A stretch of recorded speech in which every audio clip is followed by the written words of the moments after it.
My name is Jackie Crabtree. I was born here in Benton County, actually Bentonville, 1954, and I was raised about 5 miles west of Pea Ridge. My parents, they're natives here. My grandparents and on both sides of my family have long-time roots here in Pea Ridge area. Our family goes back probably mid-1800s in this area, so we've got a deep connection to this area. My mom and dad, my dad was a farmer and done cattle farming, that type of thing. He also worked construction. He worked for the Arkansas Highway Department for a few years, just different things. And my mom was pretty much stay-at-home mom. She worked at the back years ago when they had the tomato canning factory here in town. She worked there.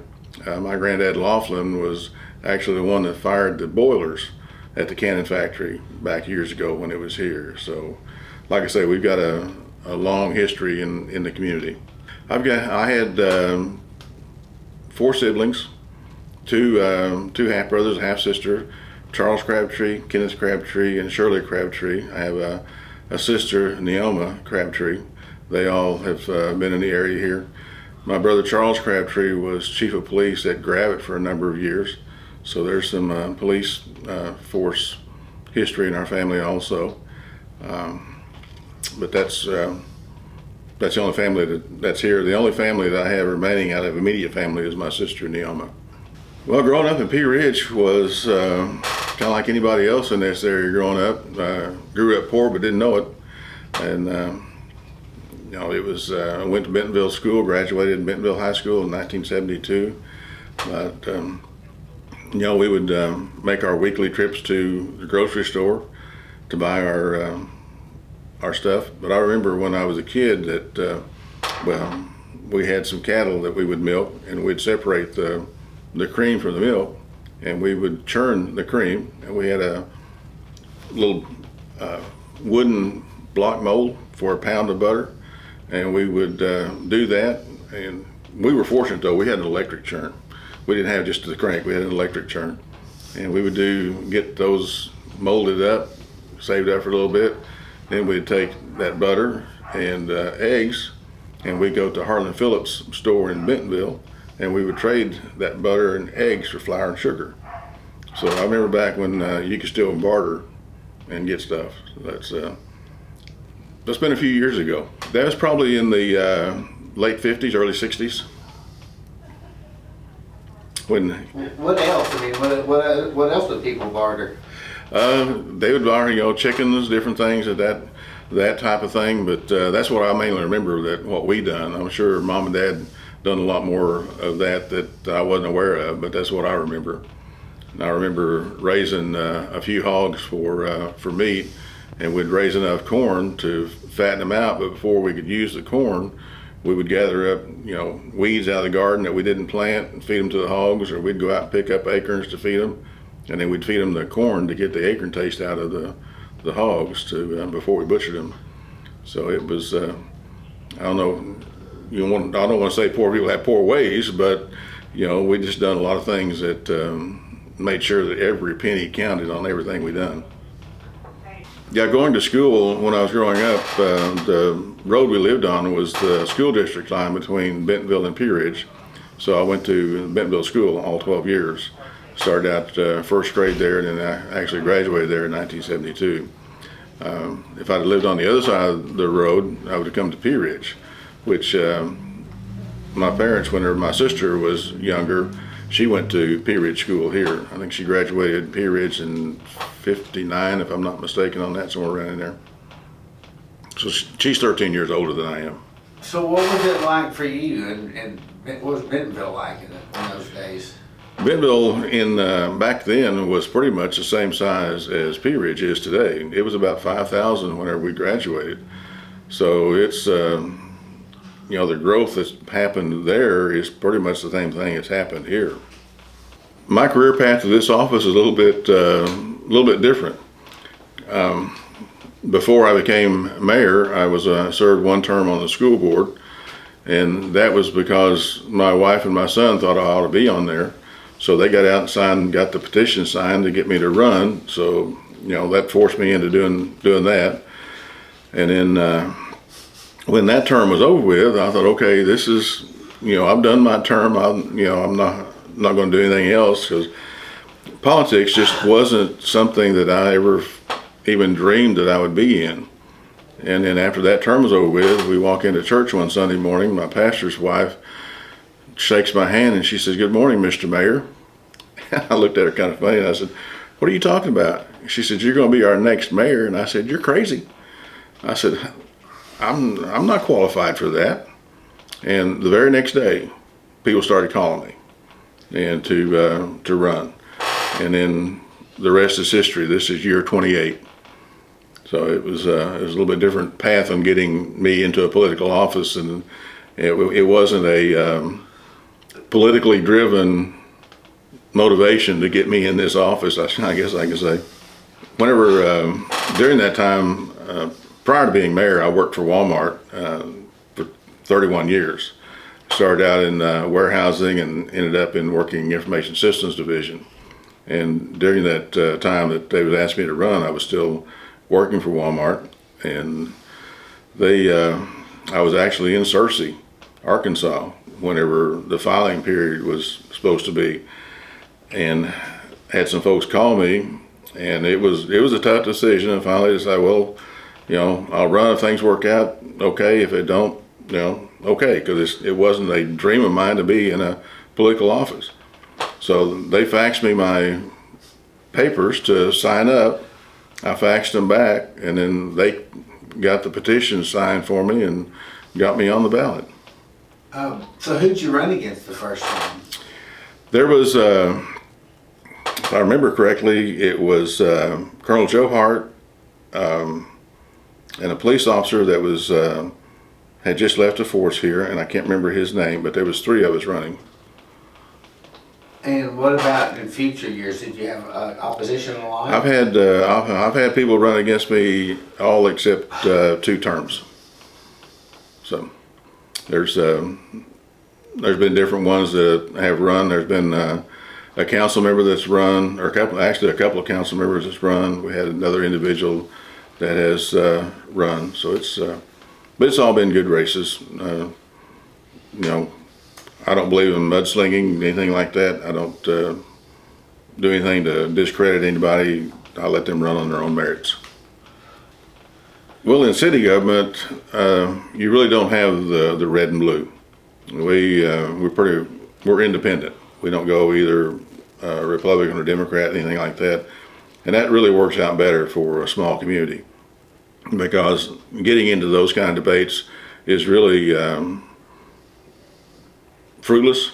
You can't get anything done that way, and it really doesn't make any difference whether you're a Republican or Democrat. What makes a difference is what you're doing best for the community, and when you're doing that, you can make things happen. It's so many times people think that, well, just because I'm a Democrat or I'm a Republican, I have to vote for that party's viewpoints or whatever. Well, sometimes those type of things are not what is best for the community or for the state or even for the nation. People in the city. The issues we've dealt with over the years, naturally, as you just mentioned, are the growth. Most of it has just been trying to plan forward a little bit, being a little bit proactive on what is coming up. We've done water treatment plant improvements. We've done that just a couple of years ago. A few years before that, we've done some water line improvements. And main thing with that, like I say, is just trying to keep ahead of the curve on what's going on, making sure that you can provide the services for the individuals.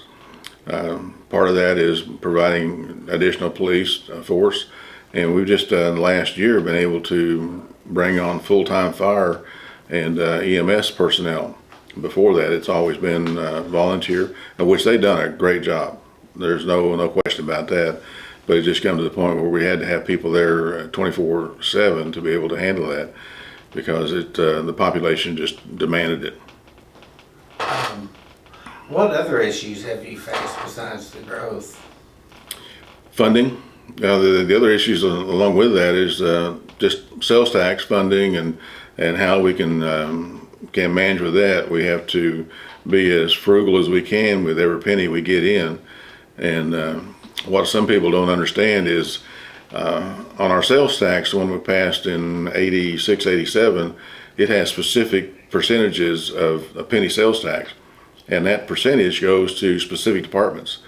And what sometimes people don't understand is I can't take, if it says I have to put X number of percent in police, I can't take a penny of that and put it in fire, or admin or anything else. It has to go that, because that's just the way your state law is set up. And sometimes you may have a little bit overrun in one department and not enough in another. And it's hard for people to understand that I can't just move that around and make things balance out. It's not like that. But what has helped us over the years, though, is the 1 cent county sales tax, that we get a portion of that. So that's helped us with those budget issues over the years. And then last year we were able to pass another 1 cent sales tax, which that's divided up between street projects, fire and police, and then parks. The first portion of that will come off paying for our bond for our streets, and then the rest of that will be split up between police and fire and parks, however it's needed. Plans for traffic in the future, we're a little bit unique in that because our main arteries are state highways. And the state highway department actually controls how we do that. So we are qualified for stoplights at the four-way stop there by the White Oak station. But funding to get that done is the next question. In 2008, I think it was going to be $2.5 million to put in a stoplight there. Between 1.5 and 2.5, I can't remember, yeah, because you have to buy the right of way and you have to do all that. And it's an 80-20. The highway department, federal, will do 80% of it, and the city has to come up with the other 20%. Well, having the other 20% was just, it wasn't there. So I think there are some plans in the future for that from the highway department to do some things. It's be the next few years down the road. They have done a study on Highway 72 between here and Bentonville, so they're going to be making some improvements on that from here. But getting back, talking a little bit about the highway issues and traffic and things.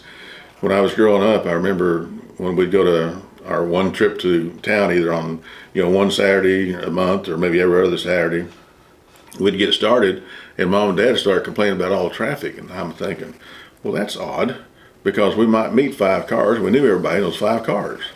And now I get in the car to go Bentonville, Rogers somewhere, and I'm thinking, man, I don't want to drive in all this traffic. So it's funny how things loop around.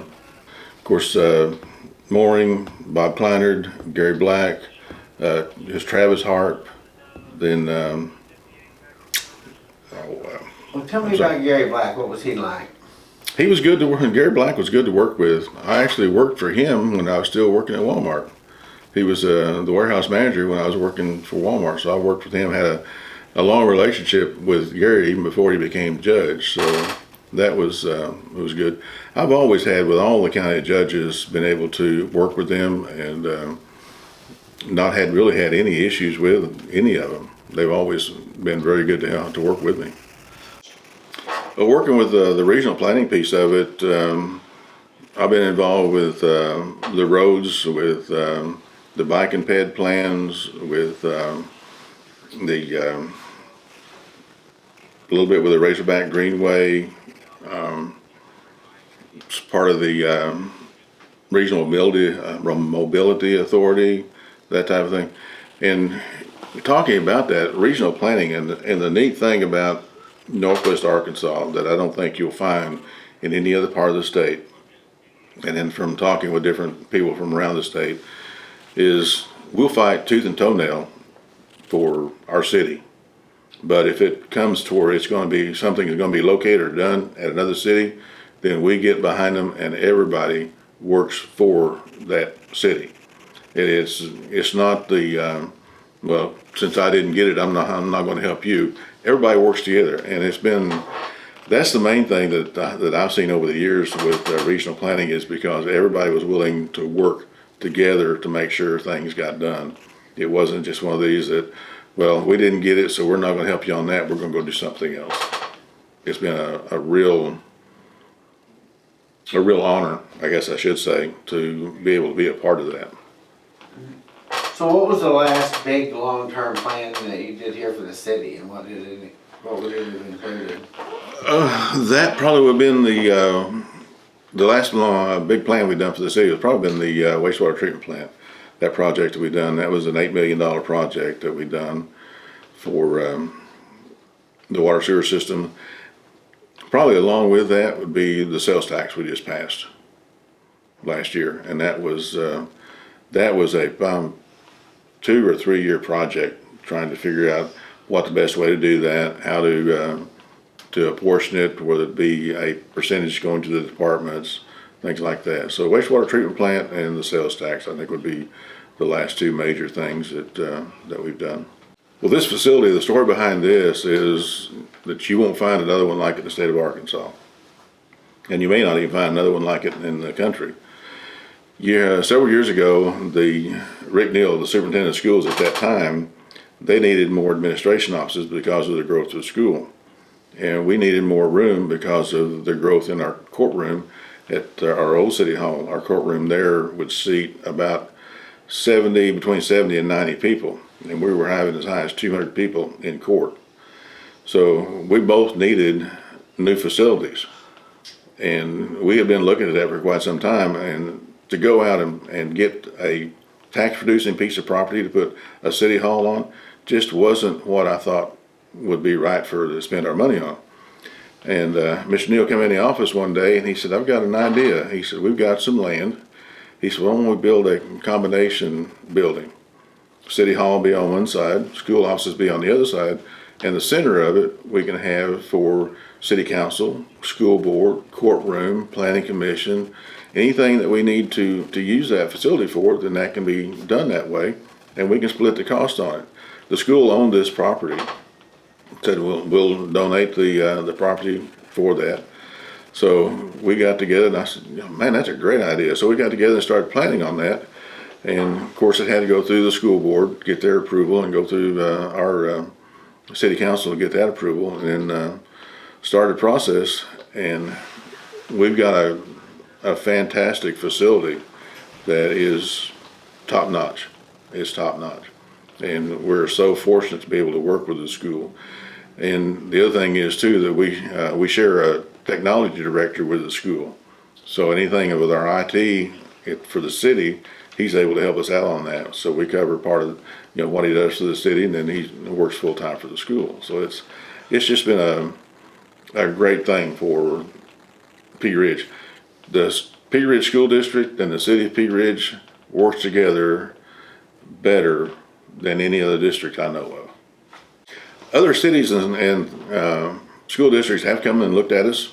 They have marveled at the process on it. Some of the questions they have is, how do you work together that well? Because seems to be sometimes there's a little bit of friction between the school board and the city council for whatever reason, or there's friction between the school patrons and the citizens of the city, and they really like the idea. They just haven't figured out how to get it done yet. I'm sure it'll be done in other districts around the state at some point in time. Well, do you think having them together diffuses problems, or does it make them worse? Having us together like this diffuses them. We work together really well. There's just trying to sit and think off the top of my head, we haven't had any kind of issues. And what's the nice thing of it is, my office sits in this corner, and just right directly catty corner from my office is the superintendent's office. So if there's anything going on, it's not waiting to try to get in his office or get him a phone call or anything. I'll get up and walk over to his office, or he'll get up and come over to my office, and we get a chance to sit down and visit with things and get those things diffused real quick. And part of how all this was set up, whenever we set this up, our city attorney set it up so it would say horizontal property regime the way it's set up. The city owns this piece of it, the school owns their offices of it, and then we co-own the centerpiece of it. And we also have it set up in the deed that if there's any dissension between the school board or the city council, there's a 3-step process to go through to resolve that issue. So it goes through one. If that doesn't resolve it, it goes to the next step. If that doesn't resolve it, then the third step is a final decision that people that are not with the city and they're not with the school make that final decision for us. So what are the three choices? The first one is, I think there's a school board member and a city council member. If they can't get it done, then it goes to the next level, which is another school board, it's another mayor of another city, another superintendent. They talk about it, and if that doesn't work out, then we get some impartial people that have no interest in either one of them. They come in and look at it and say, okay, you're going to do this. But it's all written in the deed.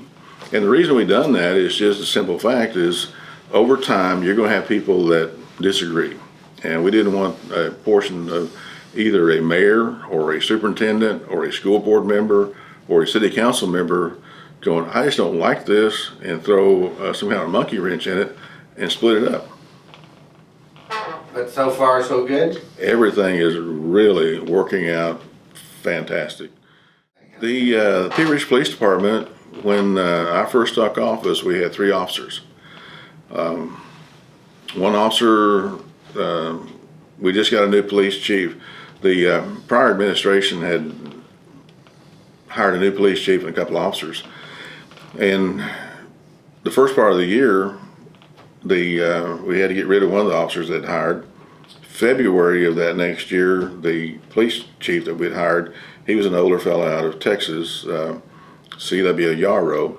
He ended up becoming very ill and passed away, and then that left just one officer. I ended up hiring another police chief, and then it wasn't but just a few months after that that we ended up having to let the other officer go because of some issues with him. So we had one officer for a long time, and then we were able to put on 2 additional officers, and so over the time we were up to 15 officers now. The way our police department runs is anyone we arrest here, we take to Benton County, and we pay Benton County for their room and board if it's a city issue. If it's other than a city issue, then that's handled by Benton County with their prisoner rates. But yeah, everything goes through Benton County. We are also dispatched through Benton County through CENTCOM. So, and How does that work? Works really well. Our police chief and the county sheriff have a really good working relationship. Our officers in the county have a real good working relationship. So there's been no issues. The only issue we had one time was when our telephone company decided, because we had our telephone, our office number at the police department forwarded to 911, and they were doing a audit of our phone numbers, and they decided that number didn't need to be forwarded. So whenever they were calling our police department office, it wasn't going anywhere. So that was about a day's issue on that, and then got a hold of the phone company and got that straightened out. It wasn't 911, it was just other things that was coming into the office. Well, locally, we did not have a chamber. We are, per se, of Pea Ridge proper. We are part of the Greater Bentonville Area Chamber of Commerce. And they work with us as much as they can, trying to get things here. Back several years ago, there was a pretty prominent Pea Ridge Chamber of Commerce. But over time, that just kind of faded away. Different people either left town, got another different job or something like that. So we kind of faded away. And then we tried to do a chamber on our own at one time and just couldn't get the momentum behind it to make it work. And that's how come we're part of the Bentonville Chamber. And they work real well with us. They do what they can. Of course, there's no, we don't pay them a fee as far as being part of that. We're just part of it as being a city. So our population growth has just been, since about 2000, it's just been really going crazy. We have issued certificates of occupancy for 118 houses so far this year. And in 2008, we done almost 400 homes on certificate of occupancies. So it's our school system, and of course Walmart bringing vendors in has, like Northwest Arkansas, has really contributed to what our growth is. Yeah, most people live here, they work in Rogers or Bentonville, and now after We've gotten they can live here, but they can work over the internet. We have one individual that works for our fire department that actually works for a company out of New Jersey, I think, but he chose to live here. And I think we'll see a lot more of that over the years as people can live where they want to and then work where they need to. After COVID, the changes that we've made is a little bit with doing more online meetings, just like some of the regional planning meetings. We've done some of those online. Some of the other things we've done online. We've been able to make it where people can do like set up water accounts, that type of thing, without coming into the office. We've done a few things there, but overall, it's pretty much business as normal. Our staff here is incredible. We have our city clerk. This is I think about 45 years with the city of Pea Ridge, and she's been here. She was actually city clerk whenever I took office, and the institutional knowledge that she has is just incredible. And her name is Sandy Button. Sandy is Sandy. She's very energetic as far as making things happen. She's very meticulous about making things sure that things are done right. Of course, with being city clerk, she's responsible for our financials and going through the audits. And I have to say that over the years, excuse me, of our state audits, we have had very, very few findings. And if they are findings of any sort, they're very minute, because she is very particular about the way things are done. And we get new department head or something come in, and they, she lines them out on getting things done right whenever they're doing expenses. Some of the other staff, our fire chief, Jared Powell, has just been with us for about a year and a half now. He was on as full-time. He was on as a volunteer before that. Our actual first full-time fire chief was Jack Wassman, who had retired from the city of Rogers.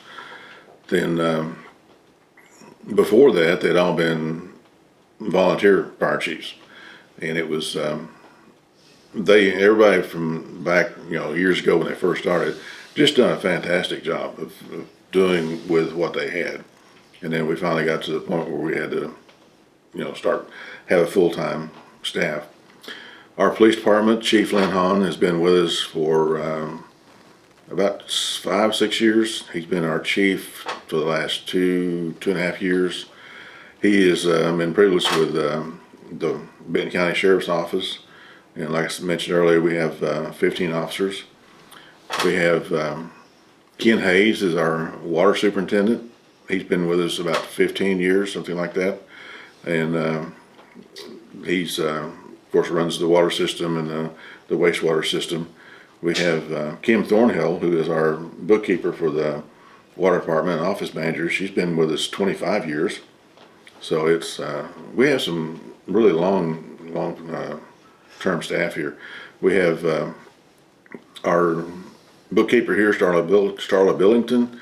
She's been with us about 10 years, and also Jennifer Carney, who is our court clerk at assistant. She's been with us about 10 years.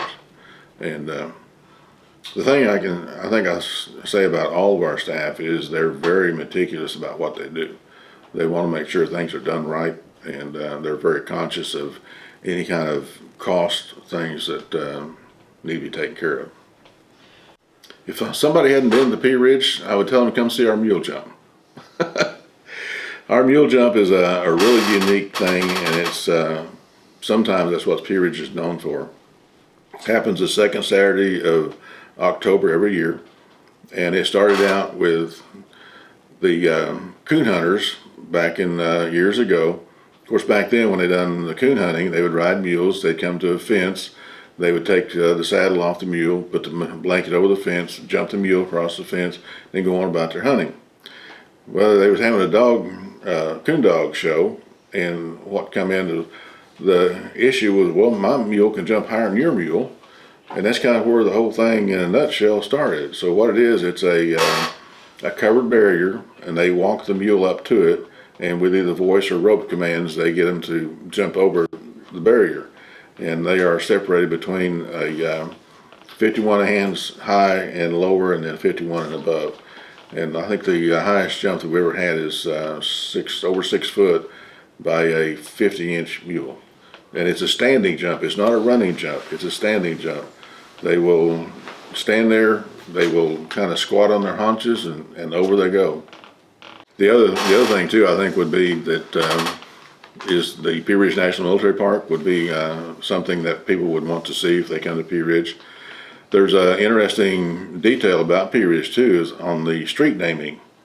All of our streets in Pea Ridge, any east-west street is named after a Confederate participant in the Battle of Pea Ridge.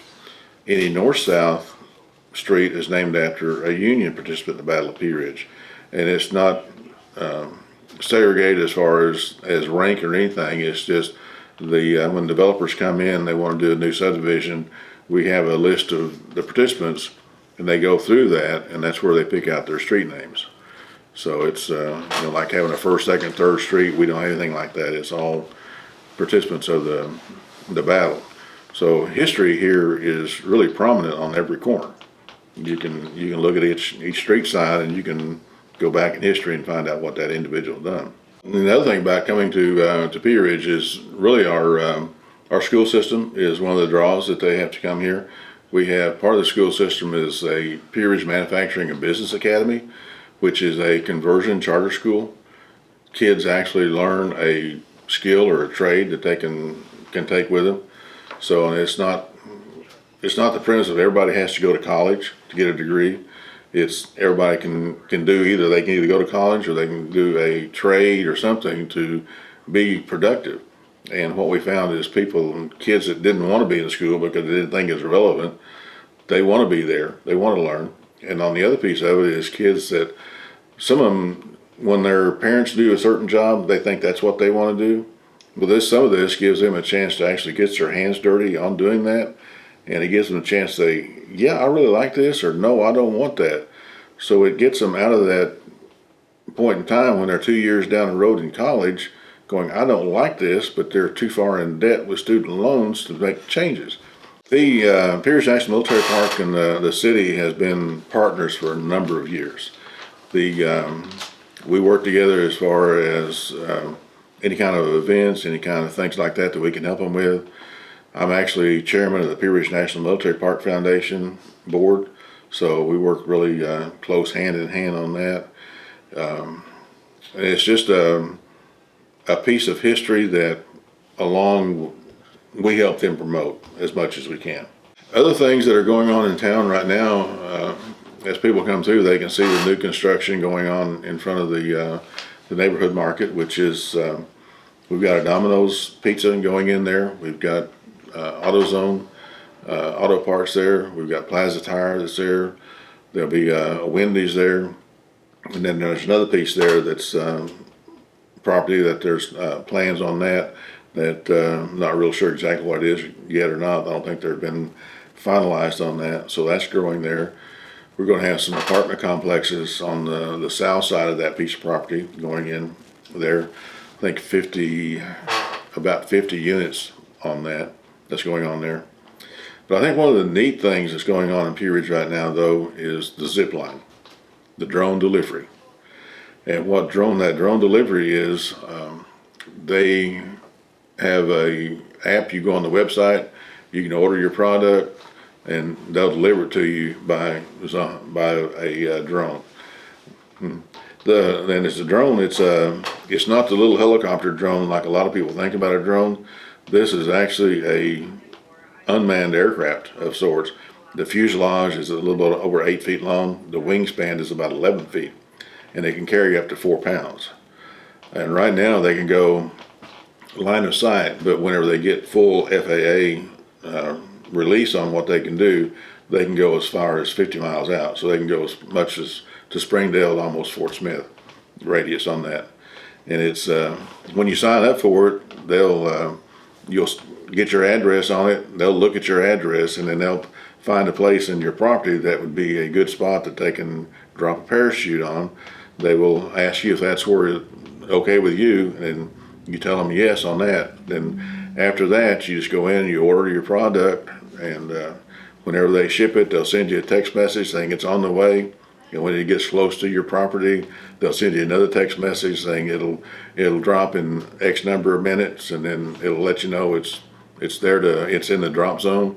And where they set up on my house, the first one I had delivered there was about 2 feet away from them where they pinned it on my property. It's just absolutely amazing what they do with that. So what's the cost for to bring it down? There's no additional cost. To It's include just it in the price of no, the yeah, no. It's whatever. It's the same price as what you'd go in the store and buy something for. It's absolutely amazing. This company has done amazing work over in Africa, delivering blood supplies to hospitals, remote hospitals. They've been able to consolidate the blood supplies in areas over there so that hospitals, they can just call in, they can get the blood supply on there, and they can have a blood supply going back to that hospital within less than 10 minutes back to that hospital. And they can have it there just within a few minutes. So it's saved lives, it's cut the costs, it's cut the spoilage of blood. It's just amazing what they've been able to do with that. Oh, what an interesting story. It really is, and it's amazing to watch those things fly too. They're launched in a catapult system like on an aircraft carrier, and when they come in, they've got a little hook on the tail end of the plane that when it gets to a certain place, they've got, if you go by the facility up there, you'll see a little A-frame up there. When it gets to a certain point, it'll flip up a wire and it'll catch on that tail hook and bring it down. They'll get it, and it's all battery powered. Everything. It's an amazing piece of technology, and we're the first place in the United States that they've done a test on that. So, my favorite thing about Benton County is probably the people. I don't think you'll find anywhere in the country people that are more friendly and willing to help than in Benton County.